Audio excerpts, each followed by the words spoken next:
Authenticity, a word that is spoken in so many different settings, but my question is, what is it truly? What does it mean to be authentic?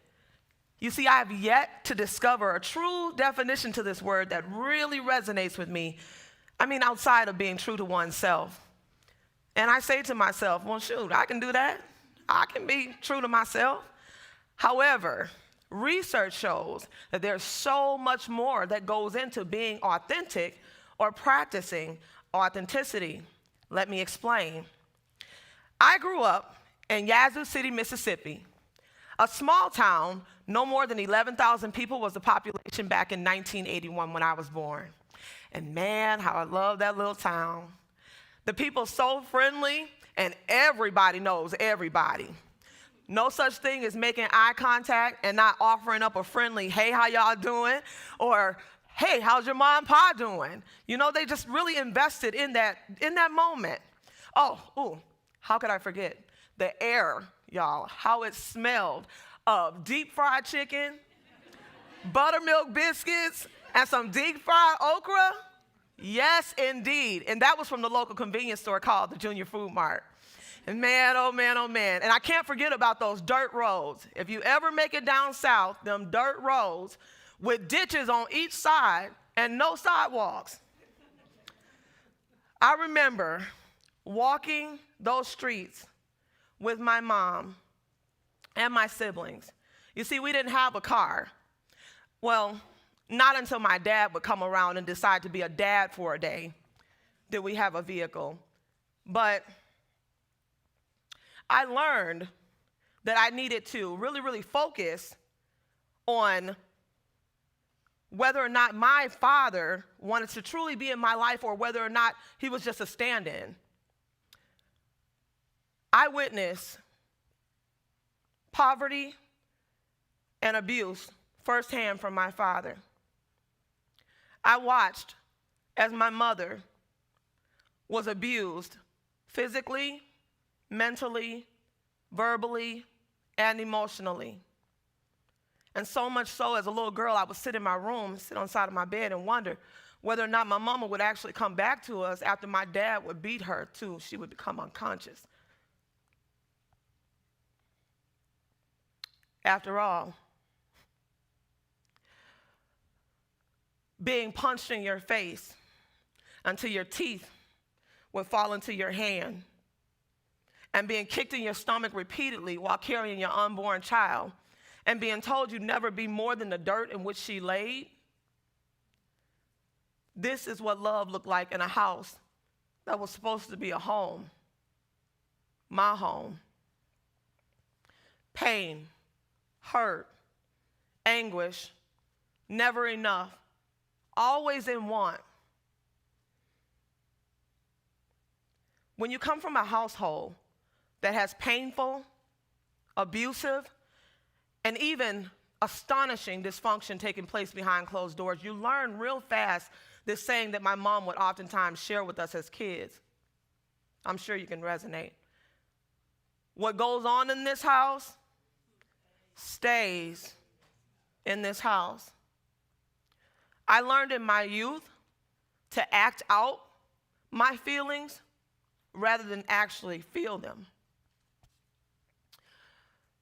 As I got a little bit older, into my teenage years, those feelings of conformity only intensified as I searched all over the place for security and love in all the wrong places.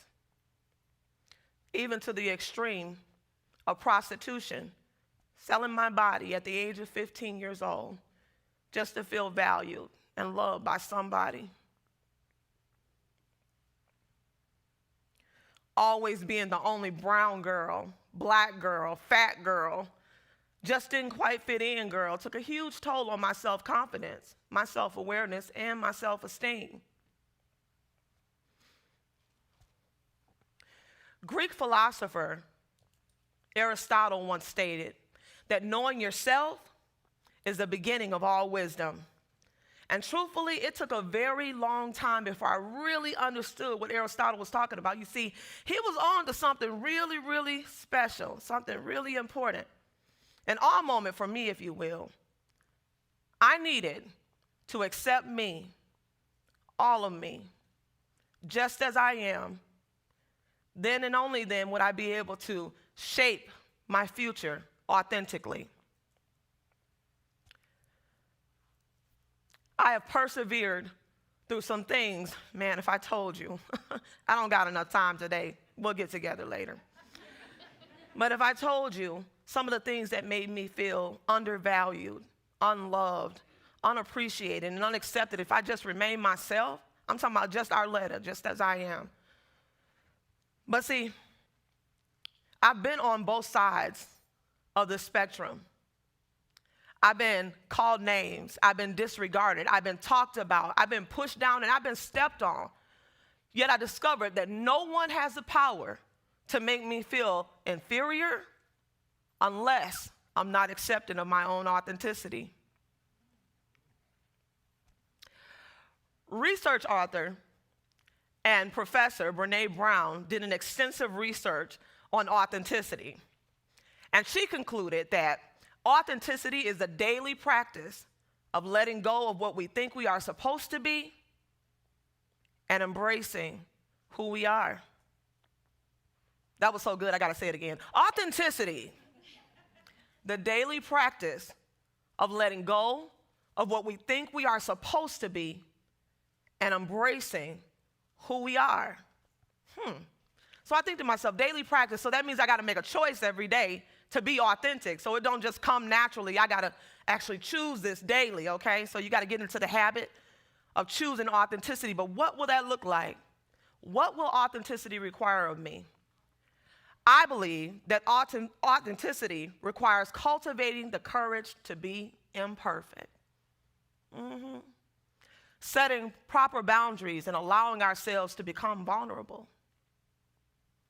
It means exercising the compassion that comes with knowing that we're all made of strength and struggle. It's nurturing the connection and the sense of belonging that can only happen when we within ourselves believe that we are enough just as we are. I'm telling you, authenticity, this is what creating the awe in your authenticity will look like. It's gonna be work, y'all. It's gonna be hard work. I didn't say it was gonna be easy. I never told you that. However, it's gonna require vulnerability, transparency, openness, and lastly, integrity. You see, you have to be honest with what you see looking back in the mirror at you and be unapologetic. Stop apologizing for who you are. Acknowledge the fact that when you accept who you are, then automatically the world has to follow suit because you accepted you. So here's my big theory, my grand idea, okay? Accept you and your authenticity, and the world will too. I believe that the world has been waiting on the right opportunity to accept you just as you are. They're waiting on the green light from you. Edwin Elliott, the mathematician, he was a firm believer in embracing your authenticity. He states that by being yourself, you put something wonderful into the world that just was not there before. And ladies and gentlemen, believe it or not, I'm crazy enough to believe him. I believe that when I show up, I put something in the atmosphere that wasn't there before. Keep going with me. I'm going to teach y'all a little something, okay? You see, this is what my brilliant idea on creating your awe and authenticity will look like. It's about being liberated from the pain of conforming and being free and liberated just to be you. Problem is that many of us don't want to do the work. It's easier just to conform to what everyone else expects you to be. So much easier. But I'm here to tell you there is something so special and so liberating that takes place when you finally embrace you and all of those extra quirks. Perks. Well, anyways, quirks and perks, same thing, okay? Embrace them all, okay? But let me take you on a journey. When is the last time, Well, I'll tell you this. I thought back to the last time I witnessed a sunset in a clear sky. We're talking about these feelings of all y'all. I thought back to who I was with, where I was, and how it made me feel. And man, you see that feeling right there? That's what I'm talking about, creating in your authenticity. And what about you? When's the last time you remember walking in warm sand on a beach, early morning, listening to the waves crash and conversate with each other? Oh, go ahead and say it. Oh, man. I even go as far to think about the sand in between my toes and how it tickled with every step I take. And man, it just makes me feel so good. But I know some of y'all are out there right now imagining how you could go home right now, pack up, and go on vacation to the nearest beach. However, unfortunately for me, I'm a little bit busy right now, so that will have to wait. So we're going to move on.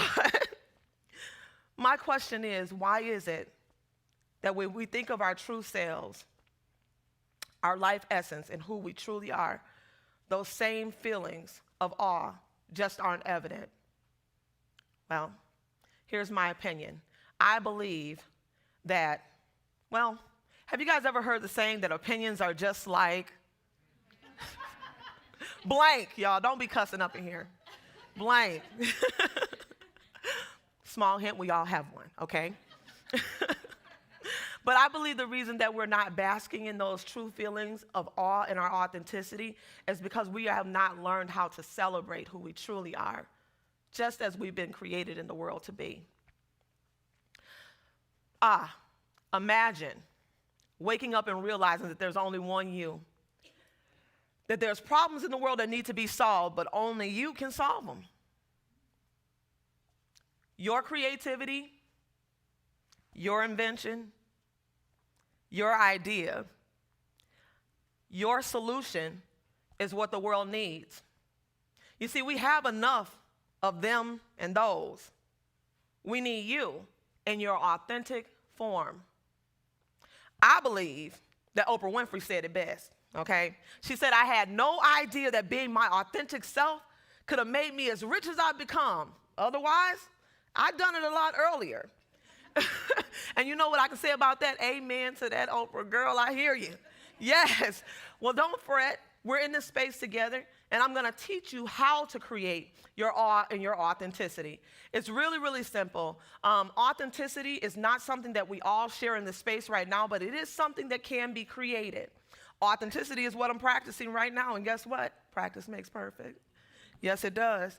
So, in order to create the awe and our authenticity, you have to first be true to yourself.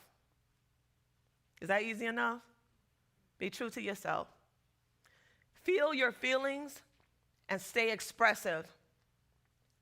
Liberate yourself and others by relinquishing your need to feel validated. Secondly, live out loud.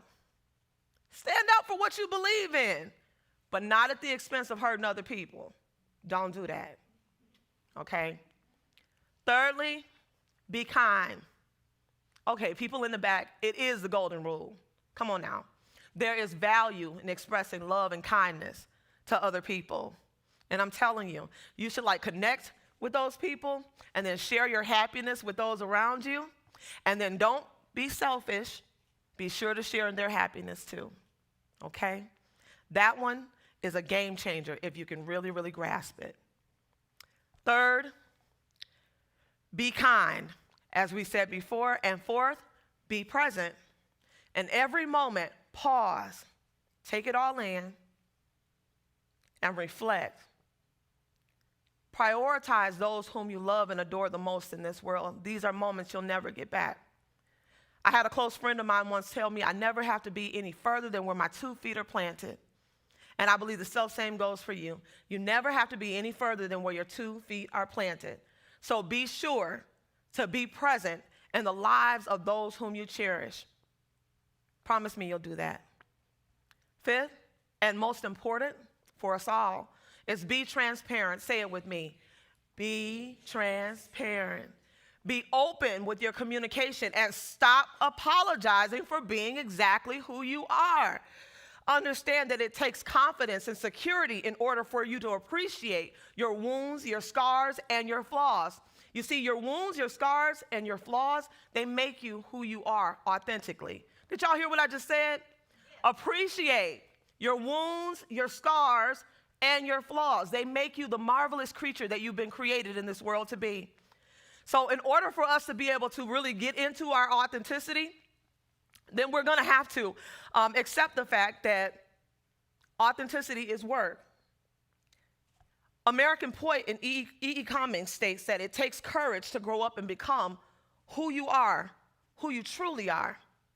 And then he took it a step further, and he said one of the biggest challenges that you'll ever face in life is to be yourself in a world where everybody is trying to make you out to be somebody else. Sit and soak in that one. And then we got entrepreneur and co-founder of Apple Computers, Steve Jobs, who states, your time here on this earth is limited, so don't waste it living someone else's life. Powerful, right? We could all learn from that. Our time here is limited. Recognize the fact that your time here is precious and perfect just as it is.